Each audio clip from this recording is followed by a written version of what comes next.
Hello viewers, আসসালামু আলাইকুম। আপনারা কেমন আছেন? আশা করি ভালোই আছেন।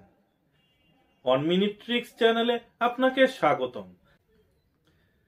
আজকের পর্বে থাকছে এক্সেলে কিছু টেক্সট রিলেটেড ফাংশন। এই ফাংশনগুলো হচ্ছে upper function, lower function, proper function এবং ট্রিম ফাংশন। আসুন কথা না বাড়িয়ে চলে যাচ্ছি স্ক্রিনে। এই ভিডিও দেখে আপনারা যদি উপকৃত হন, আপনারা অবশ্যই আমার চ্যানেলটি সাবস্ক্রাইব করবেন। এর পাশাপাশি আপনারা বেল আইকনে ক্লিক করে রাখবেন, যাতে পরবর্তী ভিডিওর নোটিফিকেশন সবার আগে আপনার কাছে পৌঁছে।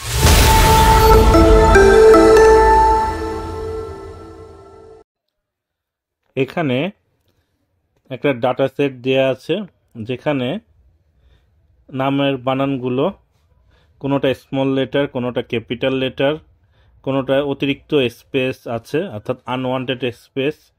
তো আমরা এই ডাটাগুলোকে কিভাবে প্রপার ওয়েতে ব্যবহার করব, এখানে আমরা আজকে শিখব। তো শুরুতে আমরা ট্রিম ফাংশনের ব্যবহার দেখব।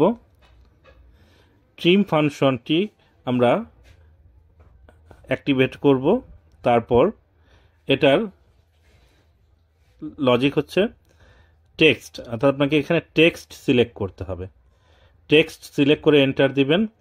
ট্রিম ফাংশন আপনার টেক্সট থেকে আনওয়ান্টেড স্পেসগুলো রিমুভ করে দেবে, অর্থাৎ দুটো ওয়ার্ড থাকলে মাত্র একটা স্পেস রাখবে। দেখুন, শফিকের নামের বানানের পাশে 3টি স্পেস ছিল, 2টি স্পেস রিমুভ করে দিয়েছে ট্রিম ফাংশন। তো ট্রিম ফাংশন দিয়ে আপনারা আনওয়ান্টেড স্পেসগুলো রিমুভ করে নেবেন। এরপর আমরা দেখব আপার ফাংশন। আপার ফাংশন হচ্ছে সমস্ত টেক্সটগুলোকে ক্যাপিটাল লেটারে দেখাবে। তো আমরা আপার লিখে টেক্সটটি সিলেক্ট করব। এখানে যেটা ট্রিম করেছি সেটাই সিলেক্ট করব। তারপর এন্টার বাটনে প্রেস করব। এখানে দেখবেন সমস্ত টেক্সটগুলো ক্যাপিটাল লেটারে চলে এসেছে। তো আপার ফাংশনে সব টেক্সটগুলোকে ক্যাপিটাল লেটারে আপনারা আনতে পারবেন।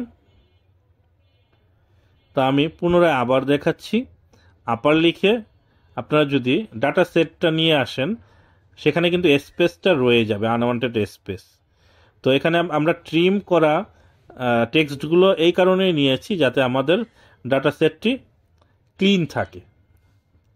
তো এখানে আমরা আপার ফাংশনটি ট্রিম করার পর ব্যবহার করব, তাহলে আমরা সঠিক ডাটা পাবো। তারপর হচ্ছে লোয়ার ফাংশনের কাজ হচ্ছে সমস্ত টেক্সটগুলোকে স্মল লেটারে কনভার্ট করা, অর্থাৎ যতগুলো টেক্সট এখানে আছে সবগুলোই স্মল লেটারে কনভার্ট করে নেবে। তো আপনারা যখন এই ধরনের বিগ ডেটা মার্জিন নিয়ে কাজ করবেন, ডেটা সেট নিয়ে কাজ করবেন, সেক্ষেত্রে আপনারা এই ডেটাগুলোকে ক্লিন করার জন্য আপার, লোয়ার, পপার, ট্রিম এই ফাংশনগুলো ব্যবহার করবেন। দেখুন, এখানে প্রত্যেকটি লেটার স্মল লেটারে কনভার্ট হয়ে চলে এসেছে। তো আমরা এখানে ট্রিম, আপার, লোয়ার এই 3টি ফাংশনের ব্যবহার শিখলাম। সর্বশেষে আমরা দেখব পপার ফাংশনের ব্যবহার। পপার ফাংশনের কাজ হচ্ছে প্রত্যেক ওয়ার্ডের প্রথম লেটারকে ক্যাপিটাল এবং বাকি লেটারগুলোকে স্মল লেটারে কনভার্ট করা। আমরা এখান থেকে লোয়ার নিতে পারি বা ট্রিম টেক্সটটা নিতে পারি। আমরা ট্রিম করা টেক্সটটাই নিয়ে নিচ্ছি। তারপর এন্টার বাটনে প্রেস করব। দেখুন, এখানে প্রত্যেকটা ওয়ার্ডের শুরুতে প্রথম ওয়ার্ডকে লেটারকে সে ক্যাপিটাল লেটারে রেখেছে, বাকিগুলো স্মল লেটার। তো এইভাবে আপনারা আপার, লোয়ার, পপার এবং ট্রিম ফাংশনের ব্যবহার করতে পারেন, যেটা আপনাদের ডাটা সেটের রিপোর্ট তৈরির পূর্বে ব্যবহার করতে হবে। তাহলে আপনারা সঠিক এবং সুন্দর ডাটা তৈরি করতে পারবেন, এবং যেটার ভিত্তিতে আপনারা একটা সুন্দর রিপোর্ট তৈরি করতে পারবেন। তো আমরা আরেকবার রিক্যাপ করছি। ট্রিম ফাংশনের কাজ হচ্ছে আনওয়ান্টেড স্পেস রিমুভ করা।